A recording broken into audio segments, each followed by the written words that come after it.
Mike Moore Media. I'm talking to Reidsville Fire Chief David Bracken. Chief, always good to have you on the program. How are you, sir? I'm doing great. What about yourself? All is well here. Well, first, I know you have several important things to talk about, but before we get to those things and Fire Prevention Week coming up, I want to just say how much I appreciate your 9/11 ceremony, and I know you wanted to address that as well. But you and Team Reidsville, that was so special and just so moving last Saturday, sir. Yes, sir. We were very proud of everybody coming together and making that a great possibility to have such a great event on a great day. When we look back over the history of the last 20 years and what had happened 20 years ago, it's just important for people to remember and be able to come together and be thankful that we've come a long way, and that that we don't forget those that made a supreme sacrifice many years ago on our behalf. Mm-hmm. Yeah, and the sculpture that was unveiled there on your front lawn. Wow, what a moving tribute that is. And your speaker made reference to it, I believe. Just as that ceremony started at 11. The fire trucks went on a call, so it never stops, does it? It never stops, and you have to be ready all the time. We never know when we're going to be called into action. So for us, it's more about focus, and because in the community in which you live, there are always needs and there are always things that happen, and we just have to be ready at all times. Sure, I know. Well, appreciate that readiness from your team. Well, we have a very important week. It's really something we should do all year long, but Fire Prevention Week is coming up in October. Yes, sir. October the 3rd, it starts, and it'll end on October the 9th. But typically, we take the whole month and do programs and create awareness of fire safety as we move into the fall and winter season. Mm-hmm. Okay. Well, I know you've got some tips for us, so I'm ready. Yeah, first of all, cooking is a major concern for us.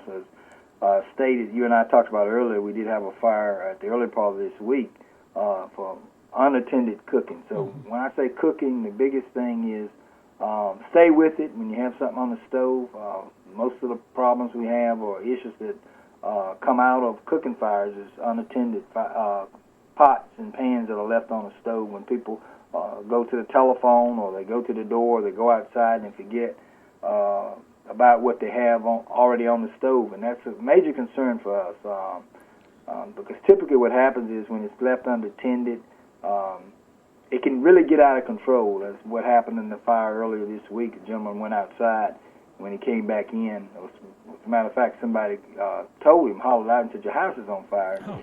He was cooking on the stove, just a simple pot on the stove, boiling some hot dogs, I think, and it turned out that he set his whole kitchen on fire. So we have to be careful with that. So cooking is the first thing. Mm-hmm. The second thing that I want to mention is that, as we move into the fall and winter seasons, we have to be careful with heating sources.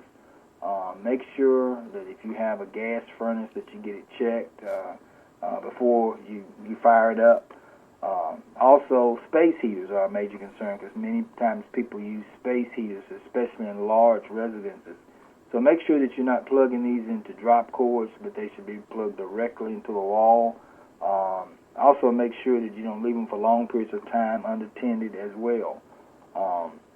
One of the things that I want to impress upon everybody, the dangers of using kerosene heaters when they're not in well-ventilated areas and when they're left unattended. So we have to be careful with those as well. Wood stoves, another concern. And make sure that you use you burn firewood, that you get your chimney cleaned or checked at least before you light a fire in it. Make sure all your flues and dampers are working the way they're supposed to work. All these things are important. And then the last thing that I want to kind of mention are our smoke detectors and our carbon monoxide detectors. Smoke detectors really are only designed to last about 10 years. So if you have one in your home, it may be still functioning, but it may be time to replace it if it's over 10 years old. Of course, we suggest that you check the batteries or change the batteries every time we change time. And that way, if you do that, you can stay on top of making sure that it's working properly. But if you get into a situation where it constantly beeps, even when you change the batteries, that means it's a problem. Same thing with carbon monoxide detectors. It's probably time to replace the unit because it's probably more than 10 years old. Doesn't mean that it's going to last 10 years, but typically we see a usual lifespan of about 10 years. Mm-hmm. Yeah, just a good rule of thumb on that. And I believe we can get those smoke detectors right there from you. Yes, sir. We will give you the smoke detectors and the batteries. If you live inside the city, we'll even come out and put it up for you. So there's no reason for no residents to not have a working smoke detector in their home. Mm-hmm. Yeah, and that's you said a key word there, working. You know, there, as we all know, there have been fires where smoke detectors are there, but the batteries were dead, and that's not going to do much good. It's not going to do much good, and a lot of times when people are cooking and it sets off a smoke detector, they'll take the batteries out because it's annoying, when you have smoke and an alarm, but it's doing its job. But they forget to put the batteries back in. Yeah. So it's important for us to always, in most cases, most of your modern day smoke detectors, they have a battery backup and they're hardwired in, so you have both. If the power goes out, you still have a battery backup, and one backs up the other. So it's important that if your home is wired for that you make sure you put the right smoke detector in. Mm-hmm. Sure. Okay. So some good prevention tips, that's for sure. Okay, as you said, Fire Prevention Week, October 3rd through 9th, but really you take care of that all month long with special programs and things. So thank you for that. Yes, sir. I wanted to go over, maybe if you could, for those that may not know, I know you're constantly training and educating in schools and all of that. Tell us how the Reidsville Fire Department is structured, where your stations are, and what's involved in being a member of the fire department. Well, there's a considerable amount of training that goes into every individual, and every year in excess of 200 training hours that go into it. We're strategically located. The headquarters station is located on Scale Street, 402 South Scale Street. Then we have a station number 3 on Reed School Road, and station number 2 on Barnes Street. And typically, like I said, in a typical month, we try to train at least 3 hours every day. The work schedule is a schedule where our employees work a 24-hour shift, and they're off for 48 hours. So we're staffed with at least 7 people, 24 hours a day, 7 days a week at our stations. And like I said, there's medical training, which we typically do at least 3 hours a month of medical training. The rest of it is fire training and on-hands training. In addition to that, we do fire inspections of businesses and industries throughout our city. We have the public education program where we go out into the communities and we teach fire safety. We have pub ed in our schools. Of course, with the COVID pandemic, we've had to be a little bit more creative and transfer a lot of that to online types of training to get the message across. Yeah. Okay. Well, thank you for that overview. And there was a time a couple of years ago, maybe even more recent, when it has been difficult to get firefighters. Or where are you there with that situation? It's becoming extremely more difficult, especially for what we call call firefighters who respond to calls, and they're part-time. Mm-hmm. And they assist and supplement and augment our paid forces, our fully paid forces. But it's because the state has required so much out of them, and typically they work other jobs and they respond from home. So that's become the most difficult entity.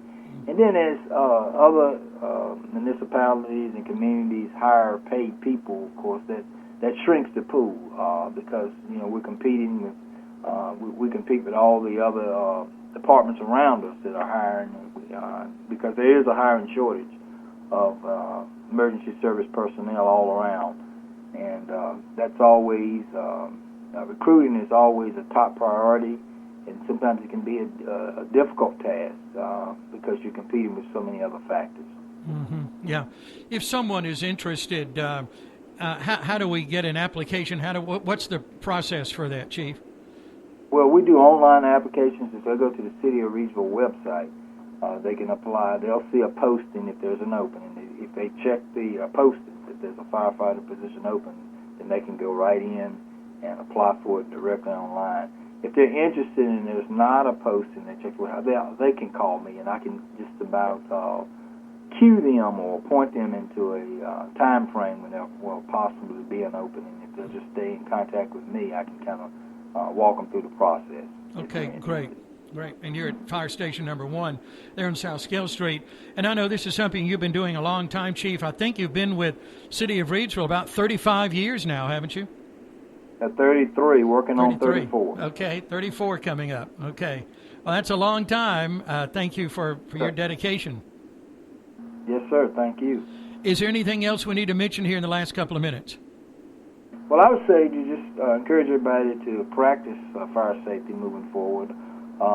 This winter is, I'm not sure what it entails or what it holds. You know, last couple of winters had been very cold, and we hadn't had a lot of inclement weather, but certainly go ahead and prepare now and do those things that are necessary to make this fall and winter season safe. Okay. Well, thank you for your tips today, too. And thanks to you and everyone there at the Reidsville Fire Department, Team Reidsville. Thank you, Chief. Yes, sir. Have a good weekend. Okay. You too, sir. Bye. All right. Take care. Bye-bye. Bye. That's our program there with the Reidsville Fire Department Chief David Bracken. Again, Fire Prevention Week, October 3rd through 9th. You can get more information there on the Facebook page there for the Reidsville Fire Department. And, of course, be sure to check out riseupresreidsville.com.